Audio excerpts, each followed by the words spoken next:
ജലക്ഷാമം രൂക്ഷമായിട്ടും കോട്ടനട പുഴയ്ക്ക് കുറുകെ നിർമ്മിക്കുന്ന ആറാളിക്കൽ താഴെ തടയണ ഇനിയും യാഥാർത്ഥ്യമായില്ല. ഏകദേശം 2 കോടിയോളം രൂപയാണ് ഇതിനായി MLA ഫണ്ടിൽ നിന്നും അനുവദിച്ചിരിക്കുന്നത്. തടയണ യാഥാർത്ഥ്യമാകാത്തതിനാൽ കോട്ടനട വയലിലെ പച്ചക്കറി കൃഷി നാശത്തിന്റെ വക്കീലാണ്.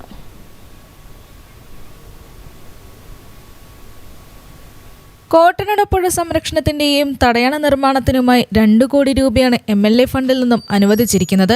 2 ഇടങ്ങളിലായി 2 ഘട്ടങ്ങളിലായാണ് നിർമ്മാണ പ്രവർത്തികൾ ആരംഭിച്ചിട്ടുള്ളത്.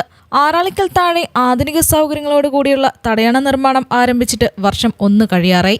പുഴയ്ക്ക് കുറുകെ ബണ്ട് നിർമ്മിക്കുകയും പുഴയുടെ വശങ്ങൾ കെട്ടി ഉയർത്തി മണ്ണിട്ട് നികത്തുകയും ചെയ്തിട്ടുണ്ട്. കൂടാതെ തടയണ നിർമ്മിക്കുന്ന സ്ഥലത്തിന് തൊട്ടടുത്ത് തന്നെ കുട്ടികളെ നീന്തൽ പഠിപ്പിക്കാനുള്ള സംവിധാനം ഒരുക്കാനുള്ള പദ്ധതിയുമുണ്ട്.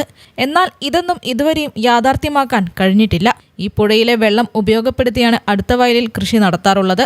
ഇത്തവണ ഒട്ടനവധി കർഷകർ പച്ചക്കറി കൃഷി ആരംഭിച്ചിരുന്നു.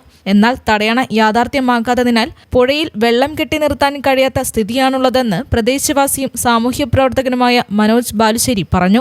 ഇതിവിടെ ഒരുപാട് ആൾക്കാർ ഇതിലൂടെ ചുറ്റുപാടൊക്കെ ഉള്ളവർക്ക് ഈ കുടിവെള്ളവും പിന്നെ കൃഷി വലിയ രീതിയിൽ ഏക്കർ കണക്കിന് സ്ഥലത്ത് കൃഷി ചെയ്യുന്നുണ്ട്. ഇതെല്ലാം ഈ തടയുന്നത് കൊണ്ട് വലിയൊരു ഉപകാരമാകുകയാണ്.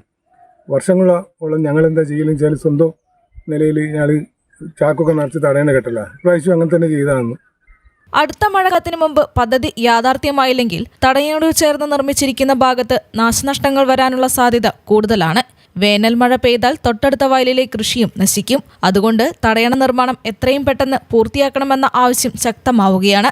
നിലവിൽ തടയണ നിർമ്മിക്കുന്നതിനടുത്ത് കഴിഞ്ഞ വർഷം ഒരു യുവാവ് കയത്തിൽപ്പെട്ട് മരിച്ചിരുന്നു. തടയണ നിർമ്മാണം പൂർത്തിയാവുന്നതോടെ ഇത്തരം അപകടങ്ങൾ ഇല്ലാതാക്കാൻ സാധിക്കുമെന്നാണ് നാട്ടുകാരുടെ വാദം.